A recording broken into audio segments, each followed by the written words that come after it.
de Gary Allen y Larry Abraham. Nadie se atreve a llamarle conspiración. Capítulo 7. Parte 7. Traducción del inglés, Carmen Cecil Moura P. Producción, Alejandro Concha Gajardo. www.alejandroconcha.com. Capítulo 7. Presión desde arriba y presión desde abajo. Los paisajistas oficiales del establishment han hecho una maravillosa labor pintando a Richard Nixon como un conservador. Desgraciadamente, este cuadro está pasado de moda en 20 años. El muy liberal senador Hugh Scott, de Pensilvania, se vanaglorió ante un reportero un día: los liberales toman la acción y los conservadores la retórica. Richard Nixon tal vez no habría sido elegido si se hubiera presentado como un liberal tipo Rockefeller, pero puede llevar a cabo su administración como un liberal, puesto que los paisajistas han fallado en fijar la atención del público en ese hecho. No obstante, el columnista Stuart Alsop retrata al verdadero Nixon cuando escribe a una sofisticada comisión de reconocidos liberales. Alsop sostiene que si Nixon fuese juzgado por sus actos en lugar de su antigua imagen, la actitud de los liberales hacia él sería diferente. Si solo la respuesta pavloviana de los liberales al nombre de Nixon pudiera ser eliminada, dice Alsop, ellos se darían cuenta de la extremada posición de izquierda en que se encuentra. Por lo tanto, Alsop sustituye al hipotético presidente liberal por el presidente Nixon. Si el presidente liberal realmente estuviera en la Casa Blanca, no es difícil imaginarse la reacción a su programa. La derecha estaría atacando al presidente liberal por salir de Vietnam, socavar las defensas americanas, la irresponsabilidad fiscal, el socialismo galopante. Las 4 posiciones políticas básicas de la presidencia, enumeradas arriba, serían celebradas con hosanas por los liberales. En cambio, los liberales han apabullado al presidente reiteradamente, mientras la mayoría de los conservadores ha mantenido un displicente silencio, y la administración ha sido poco acreditada de haber realizado verdaderos logros. Pero hay razones muy especiales, emitidas por Pat Moynihan, que explican la causa de esto. Más adelante, Alsop anota que la circunstancia de ser los demócratas liberales enemigos acérrimos de Nixon, ayuda a en sus objetivos de llevar a la práctica su programa. Existe una especie de confabulación inconsciente entre el presidente y sus amigos naturales, los demócratas liberales, para ocultar hasta qué punto su programa básico, dejando los arrequibes y retórica a un lado, es realmente el programa democrático liberal. Richard Nixon es el primer político profesional y republicano verdadero que ha sido elegido presidente en 40 años, y no es el ánimo de los liberales reconocer al presidente iniciativas liberales. De igual modo no está en el ánimo del presidente arriesgar su distrito electoral conservador, alentando la idea de que él no es un republicano verdadero, después de todo, sino un demócrata liberal a todo reventar. Hay cuantiosos ejemplos de esta ofuscación mutua resultante de este mutuo interés. El retiro de 500.000 de hombres de Vietnam es, obviamente, la retirada más grande en la historia americana. Pero el presidente habla como si se tratara de un glorioso avance, seguro de garantizar una justa y duradera paz. Cuando el presidente, como cualquier comandante de una retirada, recurre a corrompidas acciones para proteger su disminuida retaguardia, los liberales aúllan diciendo que está persiguiendo el fuego fatuo de la victoria militar.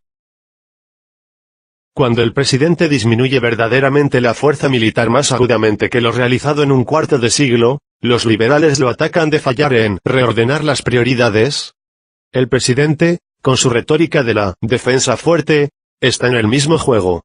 El resultado es, como John Kenneth Galbraith hizo notar muy precisamente ahora último, que la mayoría de la gente, y quizás la mayoría de los congresales, piensa que la administración está dando más rienda suelta al Pentágono que los mismos demócratas, lo cual es exactamente lo opuesto de la verdad. Alsop continuó, en la que es probablemente la más detestable columna jamás escrita sobre Richard Nixon, haciendo notar el rol que habla desempeñado la gran masa en mostrar al público una imagen que es el reverso de la verdad. También hay un elemento humano en este ejercicio de ofuscación mutua.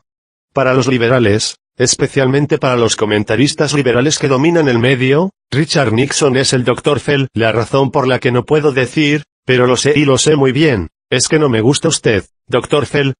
Y no es para sorprenderse. No hace muchos años, Richard M. Nixon era uno de los más efectivos, y menos querido, de los conservadores de la era de McCarthy. El columnista, personalmente miembro de la Organización Socialista Americanos para la Acción Democrática, AD, especuló sobre lo que el antiguo Nixon tendría que decir sobre el nuevo Nixon. En su historia pasada, no es difícil imaginarse a R. M. Nixon dirigiendo el asalto al presidente por su retirada, irresponsabilidad fiscal, socialismo galopante, y todo el resto. ¿Cómo se puede pretender, entonces, que el señor Nixon defienda el programa del presidente liberal con la apasionada convicción que un presidente como Robert Kennedy, por ejemplo, lo hubiera hecho? Alsop ha revelado al verdadero Nixon, y es obvio que está muy satisfecho de haberlo hecho. Aquellos que votaron por Nixon no deberían estar tan contentos. Si a usted le gustaba el Richard Nixon que se presentó en la candidatura a la presidencia, a usted entonces no le puede gustar, si es consecuente, el Richard Nixon presidente. Nixon y sus camaradas moderados han transformado al elefante republicano en un burro con ropa de paquidermo. El 19 de junio de 1959, el vicepresidente Nixon se deleitó diciendo, en resumidas cuentas, la administración republicana realizó las cosas que los demócratas habían prometido. Y parece que estuviera sucediendo una vez más. Un año y medio antes, Nixon había murmurado en otro tono: si no tenemos nada que ofrecer fuera de una débil copia carbón del nuevo pacto, si nuestro único propósito es ganar y retener el poder, quiere decir que el Partido Republicano ya no tiene razón de existir y debe salirse del negocio. El plan de juego de Nixon, como alegremente lo destaca el profesor de Harvard John Kenneth Galbraith, es el socialismo. El plan de juego de Nixon es infinitamente más hábil y peligroso que el de aquellos de sus predecesores, porque se enmascara aparentando ser lo opuesto de lo que es en la realidad. El señor Nixon sabe que la mayoría de los americanos teme un gran gobierno. En agosto de 1969, Gallup Poll demostró que el 46% del público americano creía que el gran gobierno era la más grande amenaza para el país. Gallup comentó, aunque el gran gobierno ha sido el blanco favorito de los republicanos por muchos años, demócratas de prestigio y de fila son tan críticos del creciente poder federal como lo son los republicanos. Reconociendo esta actitud, el señor Nixon dedicó mucha de su retórica en la campaña a atacar al gran papi gobierno. Sin embargo, la administración Nixon ha dado pasos agigantados para lograr una mayor concentración de la autoridad en el pináculo del poder federal, ver cuadro 3, p. 49. Centralizando el poder a un ritmo que hubiera hecho sonrojar a Hubert Humphrey, el señor Nixon ha continuado dándole importancia, de los dientes para afuera, a la descentralización. Durante el primer año de su administración, el señor Nixon anunció su nuevo federalismo, nombre obtenido del título de un libro de Nelson Rockefeller. La primera parte del nuevo federalismo es el programa de asistencia familiar, PAF, que, contrariamente a sus promesas de campaña, daría un ingreso anual garantido. Basado en sugerencias de John Gardner, del Consejo de Relaciones Internacionales, y de Daniel Moynihan, un miembro del comité de directores de la AD socialista, el PAF podría doblar su número en bienestar y aumentar tremendamente el poder de la rama ejecutiva del gobierno federal. El semanario del ala izquierda, New Republic, aplaudió la proposición como socialismo rastrero. El segundo segmento de importancia del nuevo federalismo del presidente es la repartición de los bienes fiscales entre los estados, solicitada como un paso en la descentralización del poder existente en el gobierno federal. En la realidad, el programa hace justo lo contrario. El dinero debe ir, primero, desde los estados a Washington antes de ser repartido. Como el columnista James J. Kilpatrick advirtió, es seguro que el poder para controlar sigue al dólar federal, como el famoso corderito del cuento acompañó a la pequeña Mary.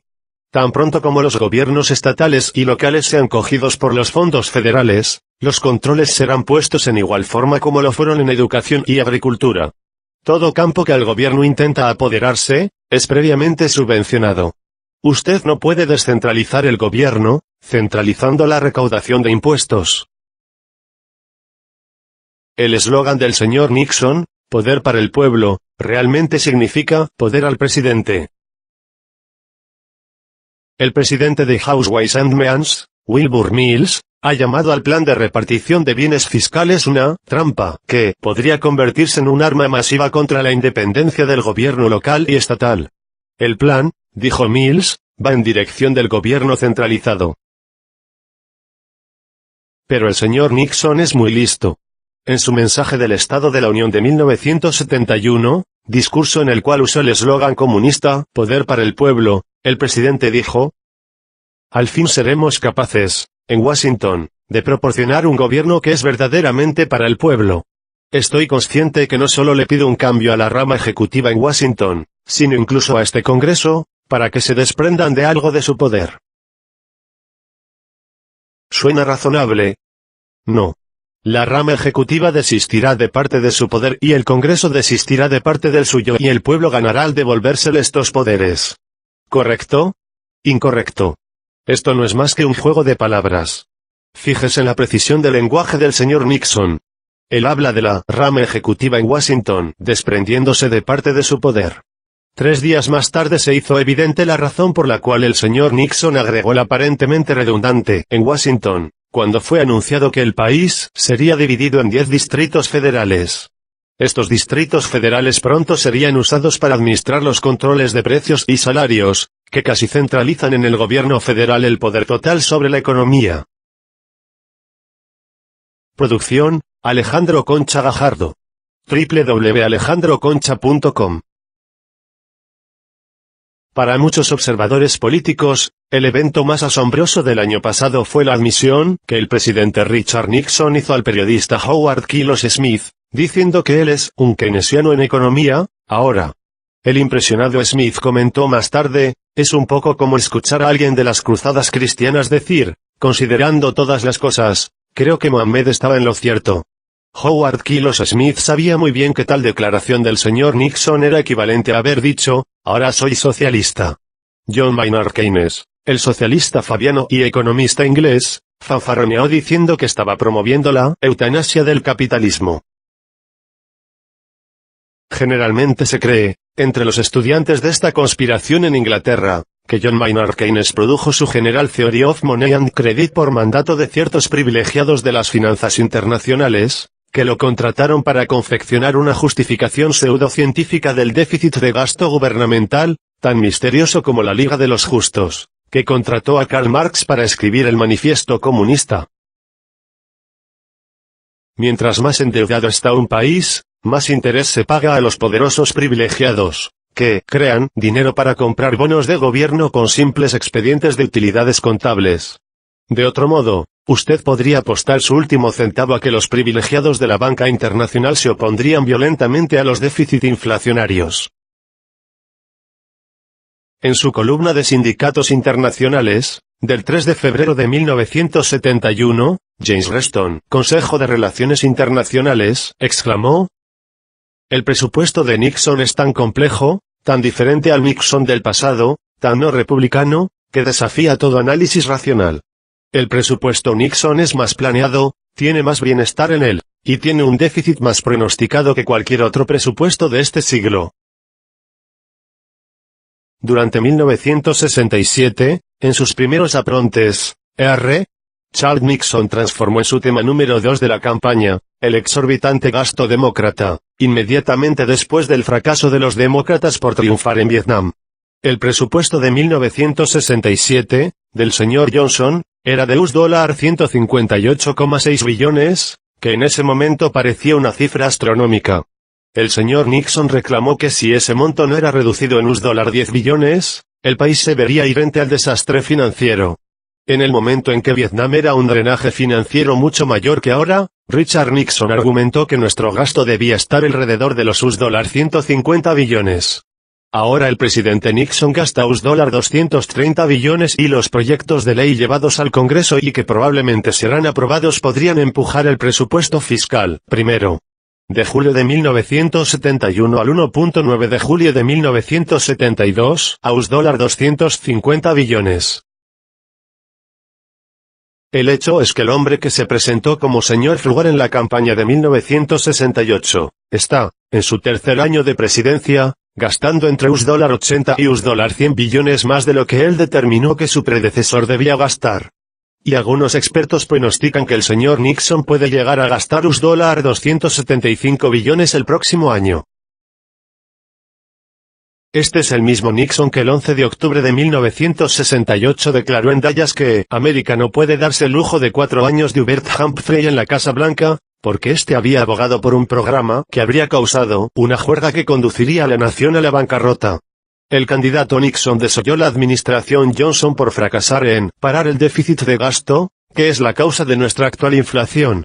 Los déficits de presupuesto, dijo él, yacen en el corazón de nuestras preocupaciones. Por su parte, renunció a tomar cualquier tipo de aumento masivo en el gasto federal. Esta es una disposición que lleva a una promoción de la inflación, dijo Nixon. También creo que es una disposición para el desastre económico. Mientras a LBJ le tomó 5 años para sumar un déficit de $55 billones, el senador Arribé YRD hace notar que el déficit acumulado en los 3 primeros años de Nixon llegará por lo menos a los $88 billones. Expertos del Congreso opinan que Richard Nixon podría llegar a un total de $124 billones de déficit en un período de su cargo. Para detener la inflación, el señor Nixon ha instituido controles de precios y salarios. La mayor parte de los americanos, aburridos de ver sus remuneraciones disminuir en su poder adquisitivo cada mes, lo han aplaudido abrumadoramente. Pero esto se debe a que la mayoría de la gente no conoce las verdaderas causas de la inflación. Y uno puede estar seguro que los pintores de paisajes del establishment no le explicarán la verdad.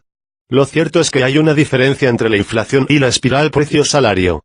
Cuando el gobierno tiene un déficit, hace frente a este poniendo en circulación dinero nuevo en cantidad equivalente a dicho déficit. A medida que el nuevo dinero se filtra a través de la economía, esta ofrece más precios y salarios. Esto es fácil de comprender si uno piensa que nuestra economía es un remate gigantesco. Como en cualquier otro remate, si los postores son súbitamente abastecidos de más dinero, usarán ese dinero para elevar los precios, ofrecerán más. La inflación es en realidad un aumento en la oferta de dinero. Esta produce la espiral precio-salario, generalmente mal rotulada con el nombre de inflación. No se puede tener una espiral de precio-salario si no se tuvo anteriormente un aumento en la oferta de dinero con que pagarla. Esto no es solo economía, es física. No se puede llenar una botella de un cuarto con medio galán de leche. Decir que la espiral precio-salario causa la inflación es como decir que las calles mojadas producen la lluvia. El señor Nixon, al contrario de la mayoría del público americano, conoce las verdaderas causas de la inflación. Él lo explicó claramente el 27 de enero de 1970. La inflación que tenemos al empezar los años 70 fue causada por el pesado déficit de gasto de los años 60. En la década pasada, el gobierno federal gastó más que lo que tuvo de entrada, $57 billones más. Estos déficits hicieron subir los precios en un 25% en una década. El comercio culpa a los gremios por la inflación, y los gremios culpan al comercio por la inflación, pero solo el gobierno puede causar dicha inflación. El señor Nixon impuso duros controles en la economía, supuestamente para resolver el problema que él mismo y el LBJ crearon al acarrear enormes déficits. Si él, sinceramente, hubiera querido detener la inflación, habría establecido controles de precios y salarios en el propio gobierno y no en el resto de la nación, medida que efectivamente habría reducido el gasto público y, por ende, el déficit. La gente aplaude a Nixon porque hizo algo. Esto es similar a aplaudir a un motorista que le dispara a un peatón después de haberlo atropellado. Los controles de salarios y precios están en el mismo corazón del socialismo. No se puede tener un gobierno totalitario sin controles de precios y salarios, y no se puede tener un país libre con ellos. ¿Por qué? No se puede imponer la esclavitud a la gente que tiene una libertad económica. Mientras la gente tenga libertad económica, serán libres. Los controles de precios y salarios son controles de gente. En la fase segundo de su discurso, el señor Nixon dejó bien en claro que los controles de precios y salarios, por un plazo de 90 días, estarán con nosotros, de ahora en adelante, presentes bajo un disfraz u otro. Ellos son pasos mayores que se dirigen al establecimiento de una rama ejecutiva todopoderosa en el gobierno federal. Producción, Alejandro Concha Gajardo. www.alejandroconcha.com. Después que los privilegiados ya han establecido los Estados Unidos Socialistas de América, en el hecho, sino en el nombre, el próximo paso es la gran combinación de todas las naciones del mundo en un gobierno dictatorial mundial. Esta era la razón principal detrás del empeño para traer a China roja a las Naciones Unidas. Si se quiere controlar los recursos naturales, el transporte, comercio y la banca de todo el mundo, se tiene que poner a todos bajo el mismo techo. La palabra clave de los privilegiados, para referirse al superestado mundial, es el «nuevo orden mundial», una frase comúnmente usada por Richard Nixon. El Consejo de Relaciones Exteriores manifiesta lo siguiente, en su estudio N.97, los Estados Unidos deben aspirar a construir un nuevo orden internacional. Mayúsculas en el original. El portavoz James Reston, Consejo de Relaciones Internacionales, del Establishment, declaró en su columna de Sindicalismo Internacional para el New York Times, del 21 de mayo de 1971, obviamente que a Nixon le gustaría presidir la creación del nuevo orden mundial, y cree tener la oportunidad de hacerlo en los últimos 20 meses de su primer periodo. Un gobierno mundial siempre ha sido objetivo de los comunistas. En 1915, en el Ni 40 del órgano ruso El Socialismo Demócrata, Lenin propuso los Estados Unidos del mundo. El programa de la Internacional Comunista de 1936 dice que la dictadura mundial puede ser establecida solo con la victoria del socialismo en diferentes países o grupos de países, después de lo cual las repúblicas proletarias se unirían en líneas federales con aquellas ya en existencia, y este sistema se expandiría, llegando a formar eventualmente la Unión Mundial de las Repúblicas Socialistas Soviéticas. Uno de los grupos más importantes que promueven la Unión Mundial es el Federalistas del Mundo Unido, cuyos miembros están fuertemente entrelazados con los del Consejo de Relaciones Exteriores. El FMU aboga por convertir a las Naciones Unidas en un gobierno mundial lleno de atribuciones, el cual incluiría a las naciones comunistas. Richard Nixon es, por supuesto, demasiado inteligente como para unirse formalmente al FMU, pero ha apoyado su programa legislativo desde sus primeros días en el Congreso. En el número de octubre de 1948, de la publicación FMU, World Government News, aparece el siguiente anuncio en la página 14, Richard Nixon, presentó resolución sobre el gobierno mundial, HCR 68, 1947 y resolución AC 1948, gobierno mundial. El gobierno mundial tiene un fuerte atractivo emocional para los americanos, basado en su universal deseo de paz mundial. Los privilegiados tienen a los comunistas sacudiendo sus sables en una mano y columpiando la rama de olivo en la otra. Naturalmente que todos tienden a la rama de olivo, sin darse cuenta que la rama de olivo está controlada por otro brazo, independiente del ser que está sacudiendo los sables. En septiembre de 1968, candidatos al servicio público recibieron una carta de los Federalistas del Mundo Unido que establecía: nuestra organización ha sido apoyada y patrocinada por todos los presidentes de los Estados Unidos en los últimos 20 años, y por los actuales nominados para la presidencia. Como ejemplo, citamos de Richard Nixon: su organización puede realizar un importante servicio si continúa enfatizando que la paz mundial solo puede llegar a través de la ley mundial. Nuestra meta es la paz mundial. Nuestro instrumento para lograr paz será la ley y la justicia. ¿Concentraremos nuestras energías hacia estos fines? Estoy esperanzado en que un progreso real pueda conseguirse. Delbert Humphrey: todos nosotros estamos trabajando por la hermandad entre las naciones, pero nadie busca estas metas con más dignidad y dedicación que los federalistas del mundo unido. Realmente, no había un céntimo de diferencia. A los electores se les daba a elegir entre el gobierno mundial del Consejo de Relaciones Internacionales partidario de Nixon y el gobierno mundial del Consejo de Relaciones Internacionales partidario de Humphrey. Solo la retórica fue cambiada para engañar al público. Producción, Alejandro Concha Gajardo. www.alejandroconcha.com. Un gobierno mundial requiere una Corte Suprema Mundial, y se sabe que el señor Nixon está a favor de esa corte. Y su gobierno mundial debe tener una fuerza policial mundial, para hacer cumplir las leyes del superestado mundial y cuidar que los esclavos no se rebelen. El Los Angeles Examiner, del 28 de octubre de 1950, informó que el congresal Richard Nixon había presentado una resolución llamando al establecimiento de una fuerza policial de las Naciones Unidas. No es de sorprenderse, entonces, que los privilegiados tengan a sus planificadores regalones preparándose para administrar su dictadura mundial. Bajo la inmensa cúpula geodésica de la Universidad del Sur de Illinois, hay un mapa del mundo completamente detallado, que ocupa el espacio de 3 canchas de fútbol.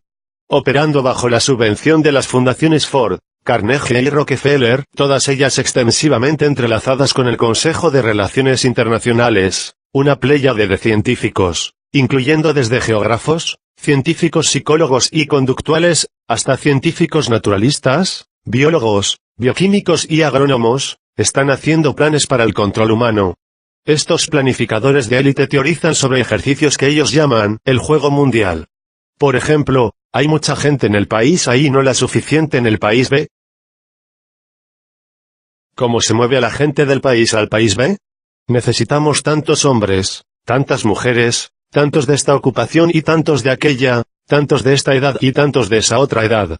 ¿Cómo se saca a esta gente del país A y se le establece en el país B, en el periodo de tiempo más corto posible? Otro ejemplo, tenemos un levantamiento en el país C, o, ¿cómo se llamaría ahora? Distrito C. ¿Cuánto demora el envío de fuerzas de paz para parar la insurrección?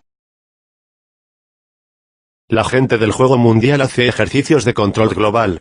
Si usted quiere manejar el mundo, no puede hacerlo al azar. Esa es la causa por que los privilegiados de las fundaciones Ford, Carnegie y Rockefeller están haciendo estos planes. El verdadero nombre del juego es 1984. Tendremos una reducción de población sistematizada, esterilización forzada o cualquier otro método que los planificadores juzguen necesario para establecer un control absoluto sobre su utopía humanitaria. Pero, para hacer cumplir estos planes se debe tener un gobierno mundial todopoderoso. No se puede hacer esto si las naciones individuales tienen soberanía. Antes que se llegue a la gran combinación, primero se debe centralizar el control dentro de cada nación, destruir la policía local y sacar las armas de manos de la ciudadanía. Se debe reemplazar la libre república constitucional de otro tiempo por un gobierno central todopoderoso. Y eso es exactamente lo que está sucediendo hoy día con la administración Nixon. Si se examina la acción actual del gobierno de Estados Unidos, a pesar de todos los eufemismos de que se la rodea, se podrá apreciar que ella tiende a centralizar cada vez más poder en lo que, rápidamente, se está convirtiendo en un gobierno central todopoderoso. Estamos siendo testigos de la táctica comunista de presión desde arriba y presión desde abajo, descrita por el historiador comunista Jan Koza como un recurso usado por los rojos para apoderarse del control en Checoslovaquia. La presión desde arriba proviene de camaradas secretos, ostensiblemente respetables en el gobierno, y del establishment, que forman con las radicalizadas chusmas de las calles, desde abajo. Una gigantesca tenaza que envuelve a la sociedad de la clase media. Estos alborotadores son indecisos, títeres e incautos que trabajan para una oligarquía de conspiradores de la élite que intentan, desde arriba, transformar el limitado gobierno de América en un gobierno no limitado, con un control total sobre nuestras vidas y pertenencias. La clase media americana está siendo apretada a muerte, como por un tornillo. En las calles tenemos grupos revolucionarios reconocidos, como los Estudiantes por una Sociedad Democrática, que fue iniciado por la Liga para Democracia Industrial, un grupo de fuertes lazos Consejo de Relaciones Internacionales, los Black Panthers, los Hippies, la Joven Alianza Socialista. Estos grupos cantan que si no cambiamos América, la perderemos. Cambio es la palabra que escuchamos una y otra vez. Por cambio, estos grupos quieren decir socialismo. Virtualmente todos los miembros de estos grupos creen, con sinceridad, que ellos luchan contra el establishment. En realidad, ellos son un aliado indispensable del establishment para atar el socialismo alrededor de todos nosotros. Los radicales ingenuos creen que bajo el socialismo la gente manejará todo. En la realidad, será un grupo pequeño de privilegiados en el control total, consolidando y controlando toda la riqueza. Esa es la razón por que estos Lenin colegiales y Trotsky adolescentes son permitidos que vaguen libremente y nunca sean arrestados ni procesados. Están protegidos. Si el establishment quisiera parar a estos revolucionarios, ¿por cuánto tiempo cree usted que serían tolerados? En cambio, vemos que gran parte de estos radicales son recipientes de dádivas de la mayoría de las fundaciones, o reciben dinero del gobierno a través de la guerra de la pobreza. Los privilegiados Rothschild-Rockefeller-C.R.E.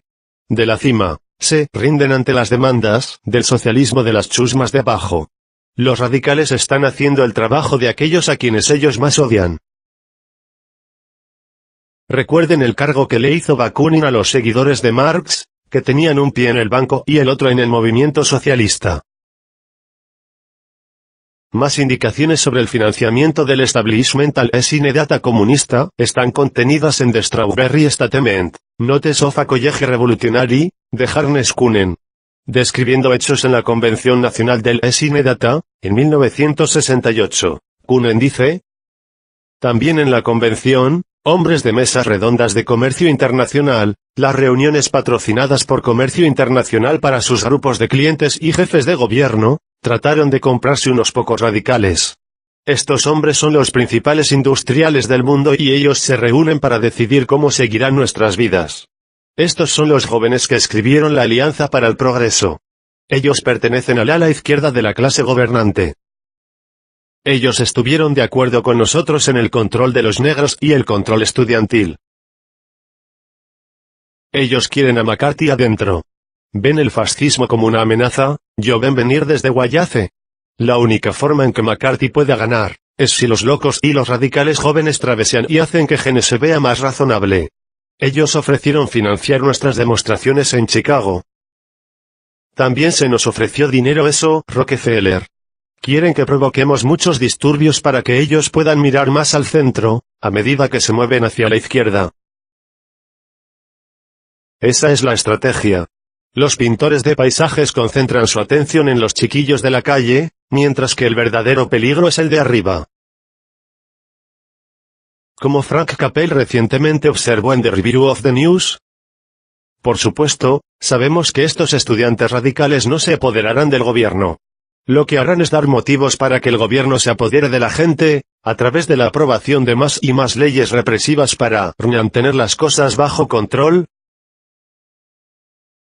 Los radicales provocan desórdenes en las calles, mientras que los liberales limusín de la cima están en Nueva York y Washington socializándonos. Vamos a tener una dictadura de la élite, disfrazada como una dictadura del proletariado.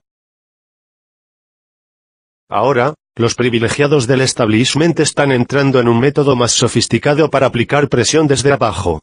John Garfiner, un republicano y miembro del Consejo de Relaciones Internacionales, ha establecido una organización proletaria de origen popular, llamada Causa Común.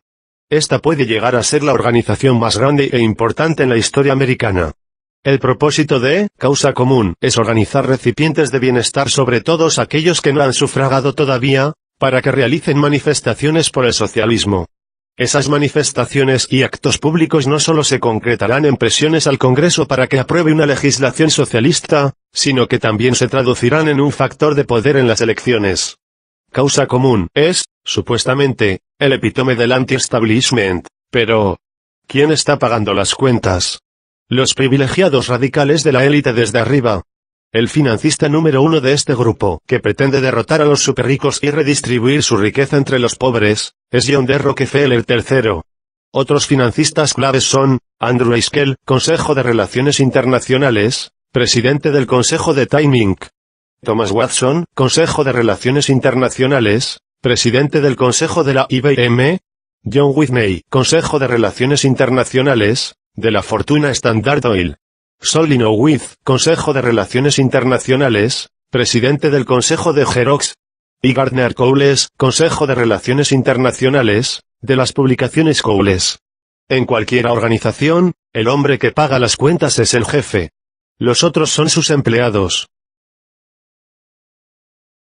¿Qué mejor prueba podríamos tener que el socialismo no es un movimiento de las masas oprimidas, sino un movimiento de poder de los hambrientos de la élite?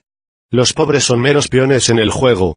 Es innecesario decir que los pintores de paisajes ocultan a los ángeles financieros de Causa Común, de modo que solo aquellos que entienden que el plan del juego del establishment es el socialismo entienden lo que está pasando ante sus propios ojos.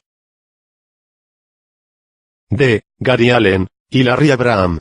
Nadie se atreve a llamarle conspiración. Capítulo 7.